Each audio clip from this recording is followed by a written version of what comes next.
लक्ष्मी गणेश जी के साथे लागल बाया सनावन हो। लक्ष्मी गणेश जी के साथे लागल बाया सनावन हो।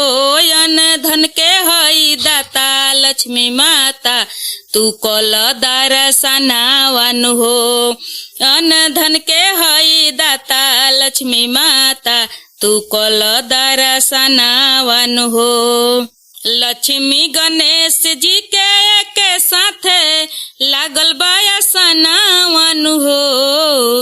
लक्ष्मी गणेश जी के साथे लागल बाया सनावन हो। अन धन के हई दाता लक्ष्मी माता तू कल दर्शनावन हो।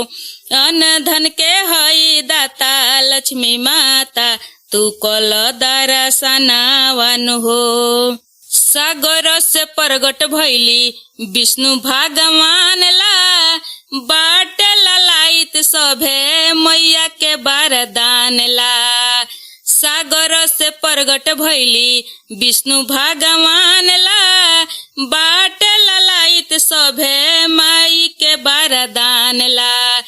कमल के फूलवा पलावेली लक्ष्मी जी सनावन हो।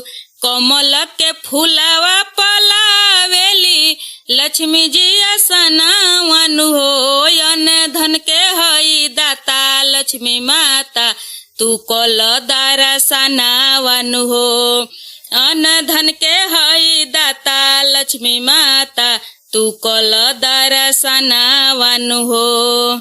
लक्ष्मी जी के पूजेला राजा रंग भिखारी चाहे हो के साधु चाहे मठ के पुजारी। लक्ष्मी जी के पूजे राजा रंग भिखारी चाहे हो के साधु चाहे मठ के पुजारी। दुनु कर जोरी सभे पूजेला लक्ष्मी माई के चरनावन हो।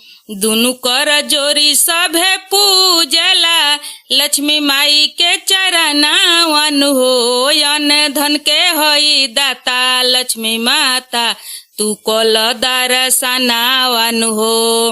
अन धन के हई दाता लक्ष्मी माता तू कल दर्शनावन हो। लक्ष्मी गणेश जी के साथे लागल बाया सनावन हो।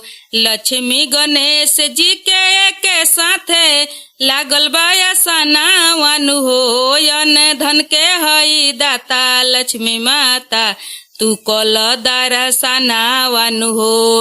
अन धन के हई दाता लक्ष्मी माता तू कल दर्शनावन हो।